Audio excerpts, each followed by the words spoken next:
Hello, neighbor. Alright, then gonna film me. F you too. Yes, indeed. From SpongeBob to Mario to Minecraft and now Hello Neighbor. The crappy, glitchy, stupid game it is. However, as written in history, the downfall of this game, we forgot of the free masterpieces, which guess what? Don't have billions of glitches, well, except for some. But I cannot begin to describe the level of scariness and mystery that the neighbor and his basement holds. And secretly, I think I know what the neighbor is hiding and who is telling him to commit these evil things. And in these free alphas and this weird mailbox number, I'm also going to stick to the story that is told in the alpha builds, since they had a solid story but dropped it for the "my wife died in a car accident" and the "my son killed my daughter" story arc, which I find boring. But these free alphas have a lot of mystery to uncover, especially these scenes that actually have an explanation. Don't forget to subscribe or I will hide under your bed and box you in your sleep.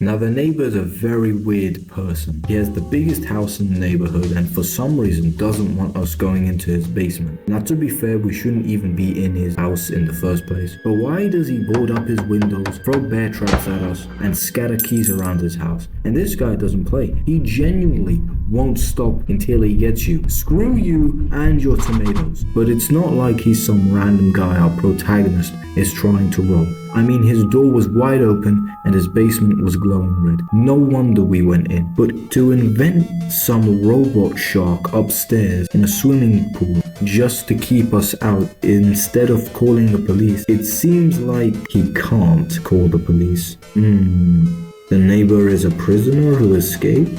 No, maybe the police know him from somewhere. Well, from where? Well, I dug and found this symbol behind the neighbor's chair. I don't know why this is here and why the developers felt the need to put this on the back of the chair. However, one thing is for certain, this chair means more than it's putting on. I just need more proof.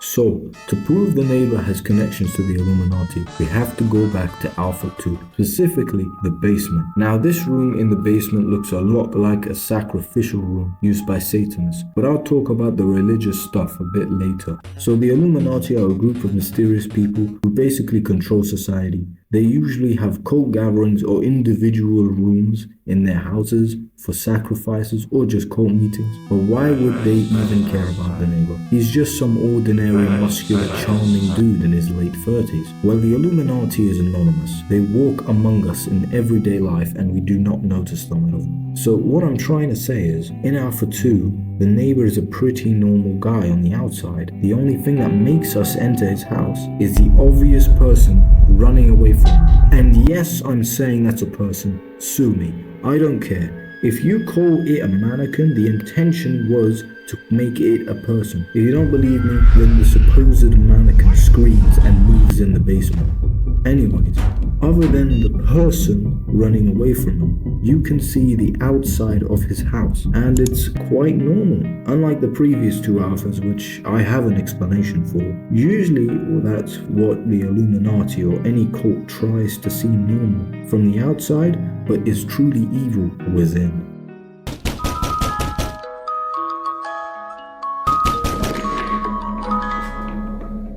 So, his connections to the Illuminati shows that he actually attends these meetings, which also explains why the door was glowing red in the Beta Alpha. He was having a cold discussion about what. We'll get to that. For now, it's obvious the neighbor has religious connections too, especially in his basement. I mean, this is obviously a prison for someone, aka the person the neighbor trapped, and it's probably where the neighbor sacrifices his victims to. But this isn't all the evidence I have. I still have two more big boys. Let's look at this image. So here's a book named Fast, a German book about an old man basically selling his soul to the devil. Some pretty normal stuff if you ask me. A mug was a golden bull on it, kind of like the golden calf the Hebrews worship after being freed from the Egyptians. This is also can be excused. And this thing. Who is this and why is he standing behind the neighbor? Wait. Shadowy, mysterious figure, book about selling your soul to the devil, golden calf representing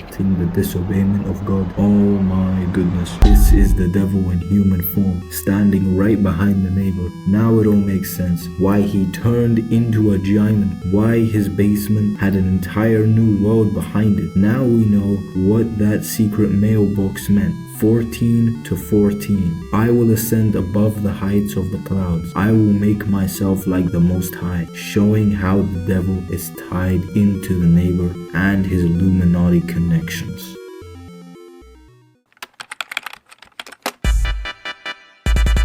And we are done. But wait, I mentioned how the Beta Alpha and Alpha 2's houses are so normal. However, Alpha 1 is the complete opposite of normal. Well, we can see in both Alpha 1 and the Beta Alpha that the player's house is completely different. And we never really got to see our character aside from his shadow. So between these three games, we are probably playing as different people. Also, something that proves we play as different characters each game is that we actually get buried alive at the end of Alpha 1. Now that's out the way, we can prove why the neighbor built such a stupid house. Well, this scene here shows some sort of car crash in his basement, and we can't really gain access to any floors after floor 1 and floor 2. So what I'm thinking is that the basement probably extends into the rest of the house, and judging by him having a classroom upstairs with invisible ghost children throwing paper balls at us, it wouldn't be a stretch to assume some sort of second garage or racetrack is hiding behind there, only made bigger because of the devil. And he also moved houses 3 times to escape his murders and run from the police, because if he gets caught, then he'll be dragged down to hell with the devil and burnt alive for all eternity. Thanks for watching. I have so many ideas and theories for Hello Neighbor, such as the clown theory. So as always, get this video to 40 likes for part 2.